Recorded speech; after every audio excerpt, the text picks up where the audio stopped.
Bismillahirrahmanirrahim. Assalamualaikum warahmatullahi wabarakatuh.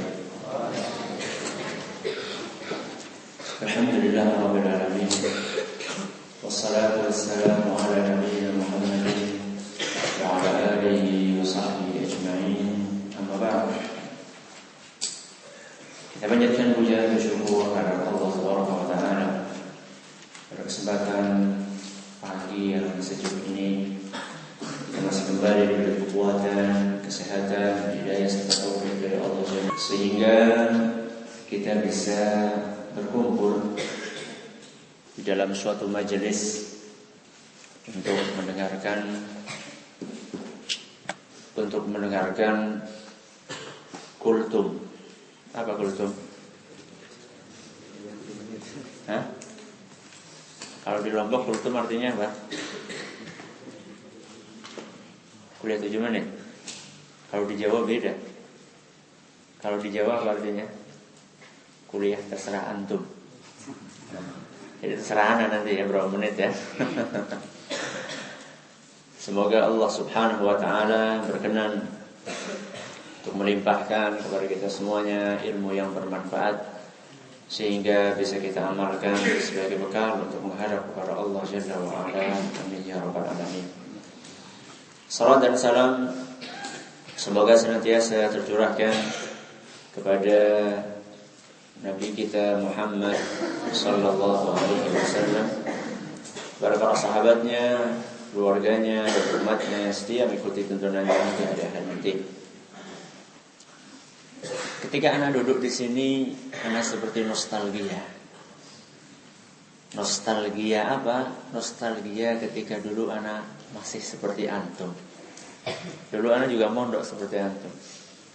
Gimana? Enak gak mondok? Hah? Yang benar. Nah, takut sama ustadz ya? Enak gak mondok ya? Lumayan. Nah, berubah nih, lumayan. Benar nih. Enak gak? Nah, ada enaknya, ada enggaknya. Ya. Nggak enaknya apa kalau mondok itu? Apa?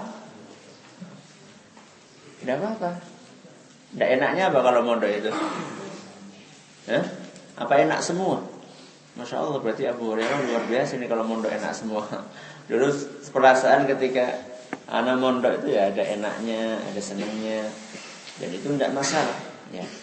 Tidak ada hidup itu yang semuanya enak tuh tidak ada. Mesti ada yang enak, ada yang tidak enak. Itu adalah merupakan sunnatullah, ya. Sesuatu yang sudah digariskan oleh Allah Tabaraka wa Ta'ala akan dialami oleh setiap manusia. Ada yang saya cintai, di dalam sebuah hadis yang diriwayatkan oleh Imam Muslim, Nabi kita Muhammad SAW bercerita tentang percakapan antara Nabi Musa alaihi salam dengan Allah Subhanahu wa ta'ala. Percakapan antara siapa? Nabi Musa dengan siapa? Dengan Allah. Apa isi percakapannya? Nabi Musa bertanya, "Ay Rabbi, ma adna ahlil jannati manzilatan yaumal qiyamah." Pertanyaannya Nabi Musa kepada Allah Subhanahu wa ta'ala, "Wahai Rabbi, siapakah orang yang derajatnya paling rendah di surga?" Ini pertanyaannya siapa? Nabi Musa. Jadi Nabi Musa ingin tahu, kalau orang masuk surga hanya saja derajatnya paling rendah, apa kenikmatan yang akan didapatkan oleh orang tersebut? Orang yang derajatnya paling rendah di surga, siapa dia? Dan apa yang akan didapatkan oleh orang seperti itu di surga? Dijawab, "Idza dakhala ahlul jannatil jannah." Manakala penduduk surga semuanya sudah masuk ke dalam surga, maka didatangkanlah seorang yang terakhir masuk surga. Dia berjalan tertatih-tatih menuju ke depan pintu surga. Sesampai di depan pintu surga, Dia dipersilahkan, udkhulil jannah, silahkan masuk ke dalam surga. Orang ini kenapa terlambat? Yang lainnya sudah pada masuk, ini baru datang. Kenapa terlambat? Hah? Antum kalau misalnya terlambat masuk kelas, kenapa? Hah? Kenapa terlambat masuk kelas? Antum gak ada yang pernah terlambat masuk kelas? Hah? Dia terlambat karena mampir dulu. Mampir kemana? Kalau mampir ke warung kopi enak nih. Mampir kemana? Mampir ke neraka dulu. Untuk dibersihkan apanya? Dosa-dosanya. Dia dibersihkan dulu dosa-dosanya sampai bersih. Dan itu diceritakan dalam hadis lain bahwasanya orang yang terakhir masuk surga adalah seorang yang dibersihkan dosa-dosanya di neraka sampai dia itu berubah menjadi arang. Tahu arang antum? Nah, berubah menjadi arang, sudah hitam semuanya tubuhnya. Kemudian dilemparkan ke depan pintu surga, lalu disiram dengan ma'ul hayah, dengan air apa? Kehidupan. Lalu tubuh yang sudah jadi arang tadi tumbuh seperti tumbuhnya ketumbuhan, sedikit sampai berubah lagi menjadi tubuhnya yang asli. Kemudian dipersilahkan untuk masuk surga. Nah, ketika dipersilahkan untuk masuk ke dalam surga itu, ada nggak bedanya antara dia dengan orang yang sudah lebih dahulu masuk ke surga? Ada bedanya nggak? Apa bedanya? Telat. Itu saja. Kalau sudah masuk ke dalam nggak ada bedanya. Bedanya adalah ada stempel, apanya? Ada stempel mantan penghuni apa? Neraka, residivis. Jadi masih ada sisa hitam ya, di kepalanya yang menunjukkan bahwasanya ini bukanlah orang yang langsung masuk ke mana? Ke surga. Nah, orang tadi dipersilahkan oleh Allah Subhanahu wa taala, udkhulil jannah, silahkan masuk ke dalam surga. Ketika dia dipersilahkan untuk masuk surga, dia tidak bergegas untuk masuk. Kenapa? Sudah dipersilahkan untuk masuk, dia tidak segera untuk masuk ke dalamnya. Kenapa? Dia berkata, Rabbi, kaifa adkhuluha? Wa qad nazala an-nasu manazilahum wa akhadhu akhadhatihim. Wahai Rabbi, bagaimana saya bisa masuk ke dalam surga? Sedangkan orang-orang yang sebelum saya semuanya sudah masuk ke dalamnya. Dan kenikmatan yang ada di dalamnya sudah diambil semuanya oleh mereka. Jadi dia pikir kalau saya masuk ke surga, saya mau tinggal di mana, wahai Rabbi? Jadi dipikir kayak di dunia saja, beli rumah, kaplingannya sudah apa? Sudah habis. Jadi saya kaplingannya dapat di mana, wahai Rabbi? Kalau saya masuk ke surga, saya ditaruh di mana? Kemudian kalau saya masuk pun, saya dapat apa? Karena orang-orang sebelum saya sudah masuk semuanya dan kenikmatan yang ada di dalamnya sudah diambil semuanya. Saya dapat apa, wahai Rabbi? Jadi dia nggak segera masuk, dia tanya dulu kepada Allah. Nanti jangan-jangan masuk nggak dapat apa? Nggak dapat apa-apa. Akhirnya dia bertanya kepada Allah Subhanahu wa taala dengan pertanyaan tersebut. Maka apa jawaban dari Allah Tabaraka wa taala? Kata Allah Subhanahu wa taala, "Atarda an yakuna laka mithlu mulki malikin min mulukid dunya?" Kata Allah Subhanahu wa taala, mau enggak? Rela enggak kamu saya masukkan ke dalam surga dan kamu akan saya beri seperti kekayaan seorang raja yang ada di muka bumi? Seperti apa? Raja. Kalau raja sekarang apa? Presiden. Nah, kamu mau enggak seperti kekayaan seorang presiden? Kalau kita yang ditanya gimana? Antum mau enggak punya kekayaan seperti presiden? Seperti bupati sudah alhamdulillah ya. Atau seperti camat sudah alhamdulillah. Ini akan diberi seperti kekayaan seorang apa? Raja. Ditanya sama Allah, gimana? Atarda? Kamu rela? Kamu ikhlas? Ya jelas ikhlas. Gimana enggak? Diberi kekayaan seperti seorang raja, padahal itu adalah derajat yang paling apa? Yang paling rendah di surga. Maka kata dia, raditu ya Rabbi, saya rela wahai Rabbi dengan kenikmatan yang akan engkau berikan kepadaku.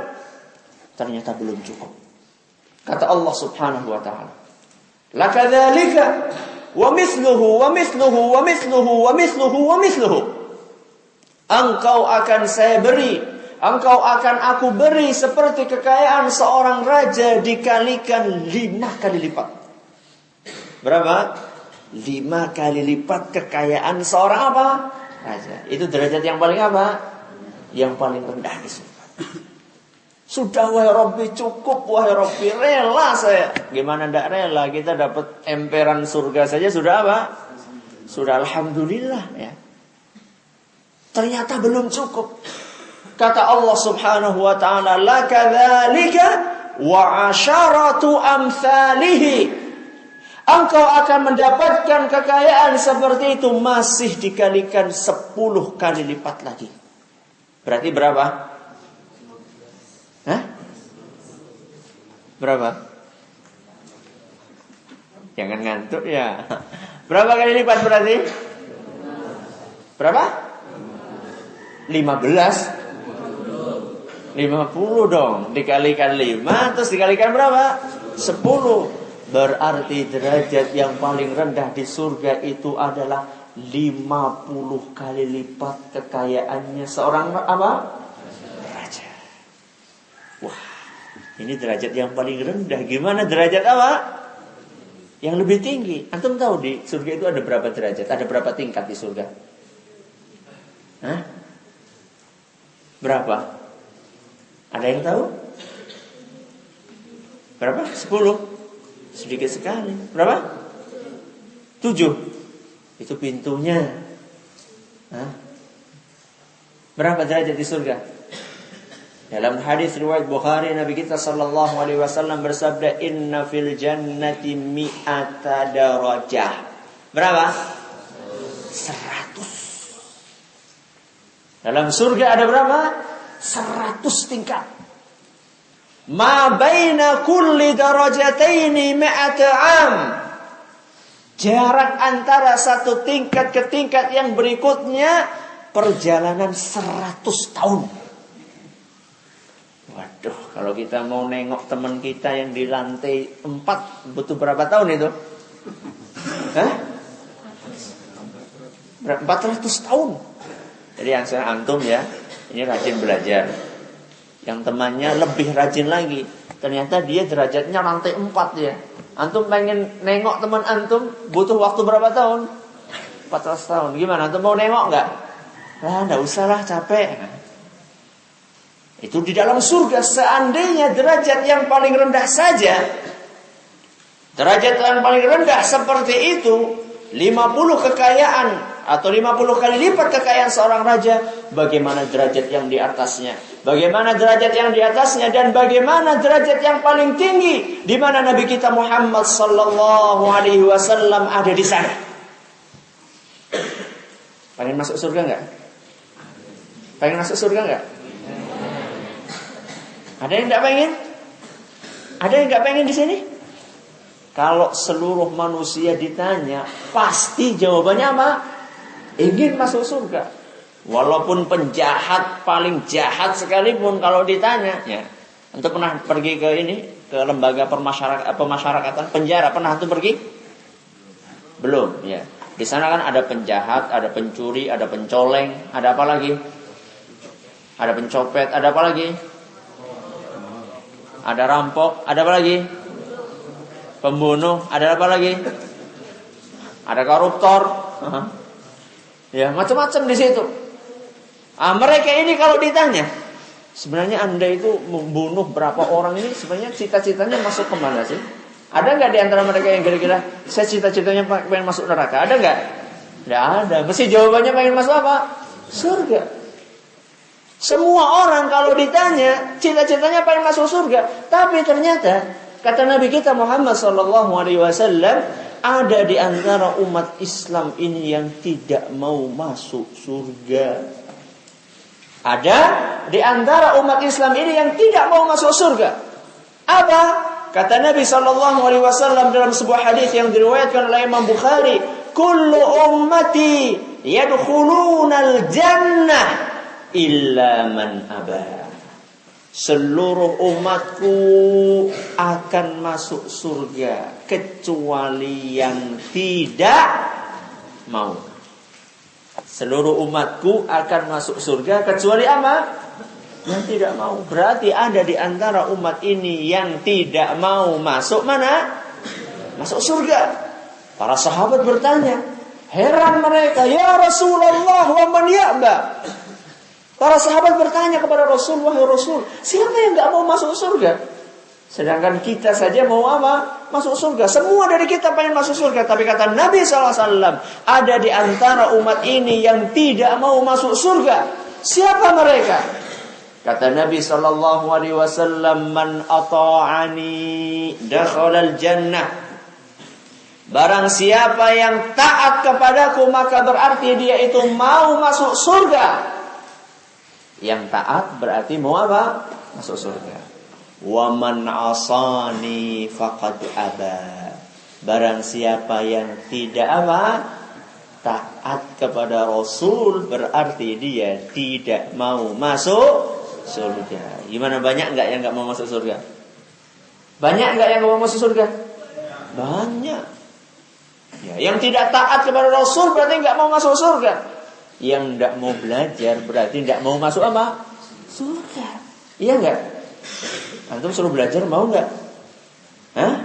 Ya kadang-kadang Ustaz kalau mau ujian mau. Kalau tidak mau ujian lebih baik apa? Main bola. Orang-orang seperti ini berarti tidak mau masuk surga. Ya. Karena mencari ilmu adalah jalan untuk menuju ke surga. Dan mencari ilmu diwajibkan oleh Nabi kita Muhammad SAW. Berarti orang yang tidak mau mencari ilmu berarti dia tidak taat kepada Rasul SAW. Dan dia tidak mau masuk apa? Surga. Termasuk juga orang yang tidak mau mengamalkan ilmunya. Orang yang tidak mau mengamalkan ilmunya ini juga orang-orang yang tidak mau masuk apa? Surga. Sudah tahu yang namanya hubungan antara wanita dengan laki-laki itu apa? Haram. Masa iya? Hah? Hubungan antara laki-laki dengan perempuan haram? Halal? Halal apa haram? Hah? Tergantung apa? Ya, ada yang halal dan ada yang apa? Haram. Halal kapan? Kalau sudah nikah. Haram kapan? Oh, sudah tahu semua ilmunya, prakteknya mana? Mana prakteknya? Ini biasa nih anak-anak seumuran antum nih. Ini SD apa SMP? SMP sama SMA. Biasa umur-umur seperti antum, ya, umur-umur pubertas. Apa tuh? Masa-masa puber. ABG, anak anak baru gede, ya. Kalau rasanya kalau tidak dapat salam dari santriwati itu gimana rasanya? Ya. Kalau mendapatkan salam rasanya berbunga-bunga padahal nggak tahu yang ngirim salam itu siapa. Jangan-jangan yang ngirim salam itu apa? Orang yang tidak tahu kita bagaimana. Di sini kita tertuntut untuk mengamalkan ilmu kita. Ya. Kalau kita ingin masuk surga maka kita harus taat kepada Rasul SAW. Antum tahu yang namanya orang pacaran, ya. Yang namanya orang pacaran itu pasti ada unsur bohongnya. Tidak mungkin nggak ada unsur bohong, itu tidak mungkin. Ya. Yang namanya perempuan sedang pacaran dengan laki-laki pasti dia mengatakan, "Oh, kamu itu adalah orang yang paling tampan di muka bumi." Padahal sebenarnya dia itu bohong sama antum. Pengennya dia itu ditraktir sama antum. Ditraktir makan bakso, makan es. Nanti kalau sudah selesai, antum bukan orang yang paling tampan di muka bumi. Sudah selesai masalahnya, keinginannya selesai. Sama juga antum ketika bilang sama perempuan, engkaulah wanita yang paling cantik yang pernah aku temui. Ya karena nggak pernah menemui wanita yang lain. Jadi yang namanya pacaran itu pasti ada unsur dustanya. Tidak mungkin tidak. Makanya biasanya, ya, orang yang menikah melalui pacaran biasanya di situ dia menyesal. Kenapa? Karena ternyata istri ana nggak seperti yang ana bayangkan. Ketika ketemu kelihatannya lembut sekali. Ketika bertemu kelihatannya ramah sekali. Kenapa? Karena dia sembunyikan aibnya. Karena dia ingin supaya pacaran itu tetap apa? Tetap terjalin. Tapi begitu nikah ketahuan semua belangnya. Jadi itulah jalan untuk menuju ke surga. Jalan untuk menuju ke surga sudah ditentukan oleh Nabi kita Muhammad sallallahu alaihi wasallam. Barang siapa yang taat kepada beliau dia akan masuk surga. Tapi barang siapa yang tidak taat kepada beliau dia berarti tidak mau masuk apa? Surga. Jadi untuk masuk ke surga, derajat orang yang paling rendah di surga sebagaimana disebutkan dalam hadis riwayat Muslim, berapa kali kekayaan seorang raja? 50 kali lipat. Kemudian dijelaskan oleh Nabi SAW bahwasanya ada di antara umat ini yang tidak mau masuk surga. Siapakah mereka? Orang-orang yang tidak taat kepada siapa? Rasul SAW. Dan yang mau masuk surga adalah orang yang apa? Orang yang taat kepada Rasul sallallahu alaihi wasallam. Semoga Allah Subhanahu wa taala memberikan taufiknya kepada kita semua untuk senantiasa taat kepada Rasul sallallahu alaihi wasallam. Ada yang bertanya?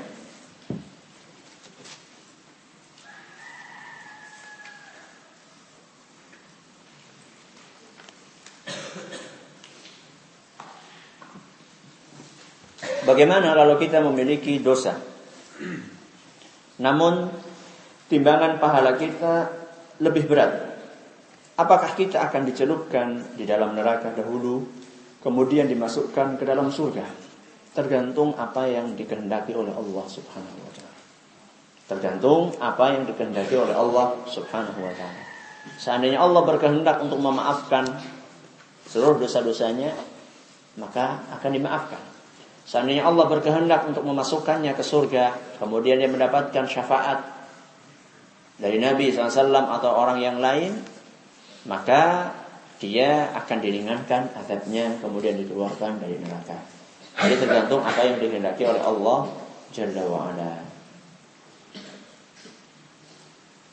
Bagaimana cara kita agar tidak meremehkan dosa-dosa kecil?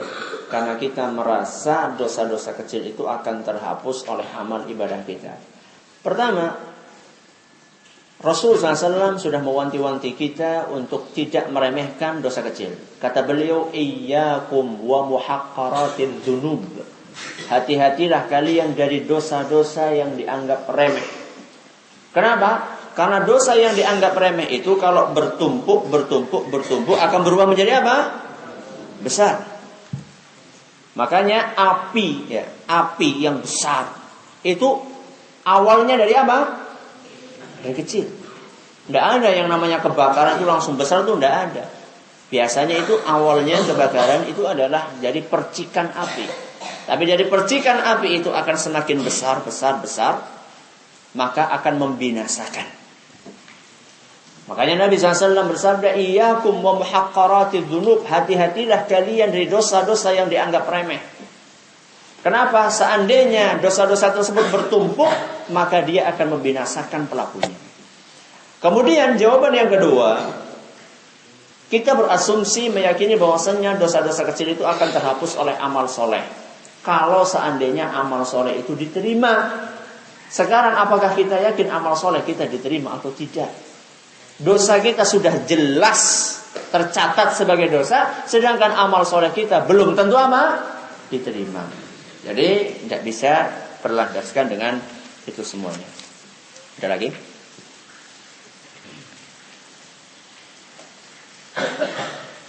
Hujan-hujan kayak gini anaknya apa? Tidur. Udah cukup? Karena kita cukup sampai di sini. Segala perhatiannya kami ucapkan terima kasih atas segala kekurangannya. Kami mohon maaf yang sebesar-besarnya. Subhanakallahumma wa bihamdika asyhadu an la ilaha illa anta astaghfiruka wa atubu ilaik. Wassalamualaikum warahmatullahi wabarakatuh.